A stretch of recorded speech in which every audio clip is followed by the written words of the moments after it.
एक मिनट की नाराजगी, एक गलत कदम और सीधी जिंदगी एक ऐसी काल कोठरी में जहां से सूरज की रोशनी भी झांकने से डरती है।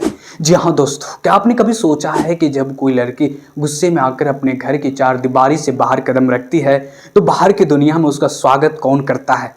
फूल, हमदर्दी या फिर नोच नोच कर खा जाने वाले भूखे भेड़िए। बिहार के मुजफ्फरपुर से एक ऐसा खौफनाक सच सामने आया है जिसे सुनकर आपके रोंगटे खड़े हो जाएंगे। गुस्से में घर छोड़ना, अनजान चेहरों पर भरोसा करना और फिर बंगाल से लेकर भागलपुर के रेड लाइट एरिया के दलदल में हमेशा हमेशा के लिए दफन हो जाना।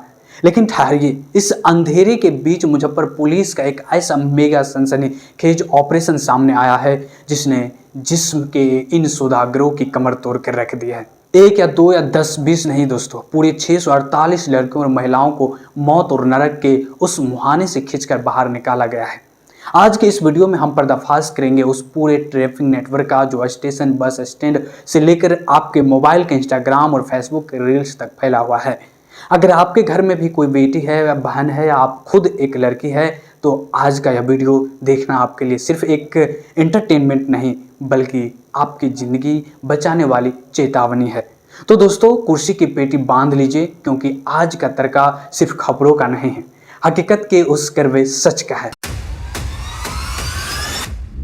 अनजान जगदलपुर के रेड लाइट एरिया के दलदल में हमेशा के दोस्तों, कहानी शुरू होती है मुजफ्फरपुर के एक छोटे से गांव से। एक आम दिन, एक मामूली सी पारिवारिक कहानी सुनी।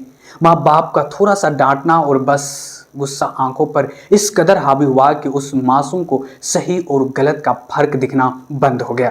उसने सोचा, अब मैं इस घर में नहीं रहूंगी, मैं अपनी पहचान खुद बनाऊंगी। उसने अपना बैग उठाया और घर का दरवाजा लांग गई। लेकिन दोस्तों, घर की दहलीज लांघते ही बाहर कोई आपकी आरती उतारने के लिए नहीं खड़ा होता है। बाहर खड़े होते हैं वो शिकारी जिनकी आंखें सिर्फ लाचार और अकेली लड़कियों की तलाश में रहती है।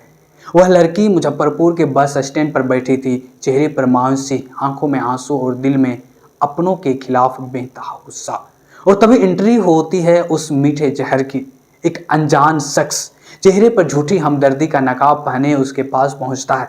क्या हुआ बेटा, क्यों रो रही हो? घर वालों ने कुछ कहा क्या? कोई बात नहीं, आजकल के माँ बाप तो ऐसे ही होते हैं। चलो, मैं तुम्हें शहर में एक अच्छी नौकरी दिलवा देता हूँ, रहने को घर मिलेगा, इज्जत मिलेगी और लाखों रुपये भी। मासूम लड़की जो पहले से ही गुस्से और डर में थी, उस दरिंदे के मीठे बोल में फंस गई। उसे लगा कि यह अनजान शख्स उसके लिए भगवान बनकर आया है, लेकिन उसे क्या पता था कि वह भगवान नहीं, उसे सीधे नर्क के दरवाजे पर ले जाने वाला शैतान है। नौकरी का झांसा देकर वह हैवान उस लड़की को मुजफ्फरपुर से सीधे बंगाल ले गया और फिर शुरू हुआ वहां खौफनाक खेल जिसकी कल्पना करके भी रूह कांप जाती है। बंगाल के एक अंधेरे कमरे में बंद करके उस पर दबाव बनाया गया। लड़की ने रोना चिल्लाना शुरू किया तो उसे मारा पीटा गया, डराया धमकाया गया और फिर कुछ ही दिनों बाद उस बेबस मासूम को बंगाल से लाकर भागलपुर के रेड लाइट एरिया की उस काल कोठरी में बेच दिया गया। सोचिए जरा, एक सेकंड के लिए अपनी आंखें बंद कीजिए और सोचिए, जो लड़की सुबह अपने घर में माँ के हाथ की रोटी खा रही थी, जो बाप के दुलार में पली बढ़ी थी, वो महज 48 घंटे के अंदर जिस्म के सौदागरों के अड्डे पर एक कमरा नंबर बनकर रह गई, जहां से निकलना, जहां से भागना किसी भी इंसान के लिए नामुमकिन और असंभव था। लेकिन दोस्तों, कहते हैं ना कि पाप का घड़ा एक ना एक दिन भरता जरूर है। जब लड़की के परिजनों ने मुजफ्फरपुर थाने में गुमशुदगी का मामला दर्ज कराया तो बात पहुंची मुजफ्फरपुर के एसपी कातिश कुमार मिश्रा के पास।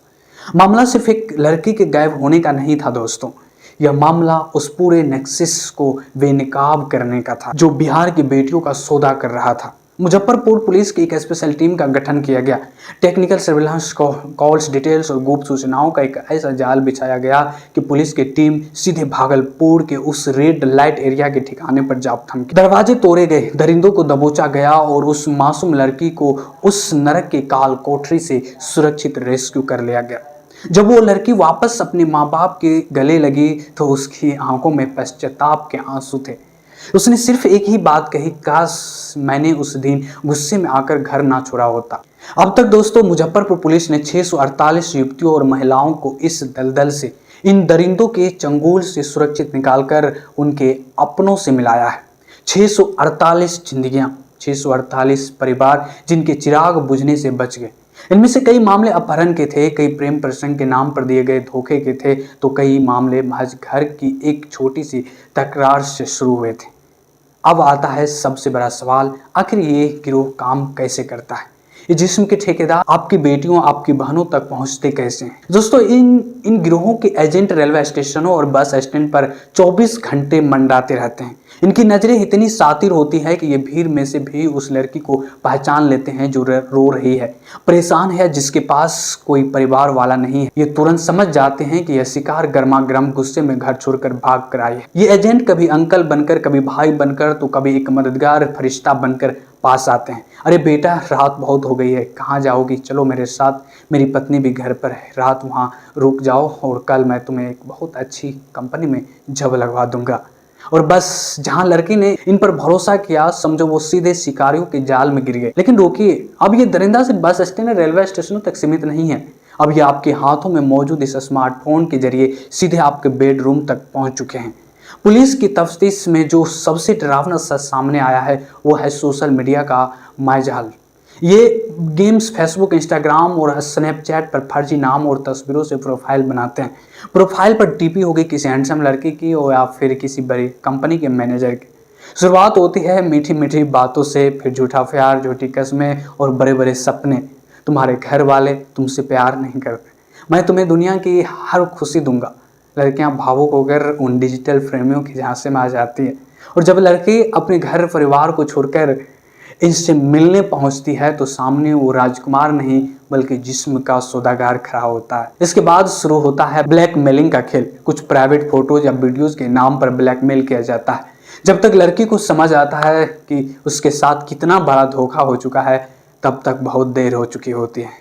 उसे या तो किसी रेड लाइट एरिया में बेच दिया जाता है या फिर ब्लैकमेल करके उस अंधेरी दुनिया की तरफ धकेल दिया जाता है जहां से वापसी का कोई रास्ता नहीं होता। दोस्तों, इस दलदल में फंसने के बाद लड़कियों का क्या होता है? क्या वो कभी वापस आ पाती है?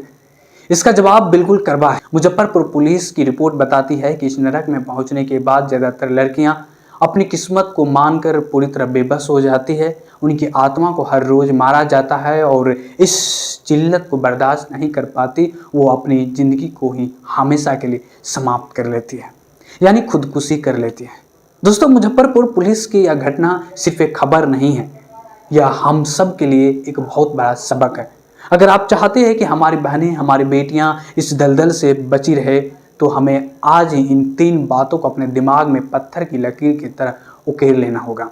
फर्स्ट है गुस्से पर काबू। घर में माँ बाप डांटते हैं तो वो आपके भले के लिए डांटते हैं। गुस्सा आए तो कमरे में बैठकर रो लीजिए, लेकिन कभी भी गुस्से में घर की चौखट पार करने की बेवकूफ़ी मत कीजिए। बाहर की दुनिया आपके माँ बाप से 1000 गुना ज़्यादा बेरहम है। सेकेंड है अनजान पर कभी भरोसा नहीं। बस स्टैंड, स्टेशन या रास्ते में मिलने वाला कोई भी अनजान व्यक्ति अगर आपको ज़रूरत से ज़्यादा हमदर्दी दिखाए, नौकरी या पैसे की लालच दे, तो समझ जाइए कि वो मदद करने नहीं, आपका शिकार करने आया है। ऐसे लोगों से तुरंत दूरी बनाए। सेकेंड है सोशल मीडिया का सतर्क इस्तेमाल। इंटरनेट की दुनिया पूरी तरह से आभासी है। अनजान लोगों की फ्रेंड रिक्वेस्ट कभी स्वीकार न करें। किसी के मीठे मैसेज या ऑनलाइन प्यार के जाल में ना फंसे जब तक किसी इंसान को असल जिंदगी में ना जान ले। अपनी कोई भी निजी जानकारी या फोटो शेयर ना करें। फोर्थ है दोस्तों, ब्लैकमेलिंग से डरे नहीं। पुलिस को बताएं अगर कोई आपको ब्लैकमेल कर रहा है या धमकी दे रहा है तो डरकर चुप मत बैठिए। आपकी खामोशी उस अपराधी की ताकत बन जाती है। तुरंत अपने माता पिता को बताएं या सीधे पुलिस से संपर्क करें। पुलिस आपकी पहचान पूरी तरह गुप्त रखती है। फिफ्थ है माता पिता के लिए संदेश, और यह बात हर माँ बाप के लिए भी है। अपनी बेटियों के साथ दोस्ताना माहौल बनाए, उनसे बातें करें, उनके डर और उनकी समस्या को सुने, ताकि उन्हें अपनी परेशानी बताने के लिए किसी बाहरी या अनजान शख्स की जरूरत ही ना पड़े। दोस्तों, मुजफ्फरपुर पुलिस ने तो अपना काम कर दिखाया। 648 बेटियों को रेस्क्यू करके उन्हें यह साबित कर दिया कि खाकी वर्दी के पीछे एक संवेदनशील दिल भी धड़कता है। हम मुजफ्फरपुर पुलिस और एसपी कातिश कुमार मिश्रा जी को इस मुस्तैदी को सलाम करते हैं। लेकिन दोस्तों, अब जिम्मेदारी आपकी और हमारी है। इस वीडियो को सिर्फ देखकर छोड़ मत दीजिएगा। इस वीडियो को अपने परिवार के साथ देखिए, अपनी बेटियों, अपनी बहनों, अपने दोस्तों और अपने हर एक व्हाट्सएप ग्रुप में शेयर कीजिए। क्या पता आपका एक शेयर किसी मासूम बच्ची को बहकाने से बचा ले, किसी की ज़िंदगी को नरक बनने से रोक ले। अगर आपको पुलिस की यह पहल और हमारी यह कोशिश सही लगी हो तो वीडियो को लाइक ज़रूर करें और चैनल को सब्सक्राइब करके बेल आइकन दबाएं।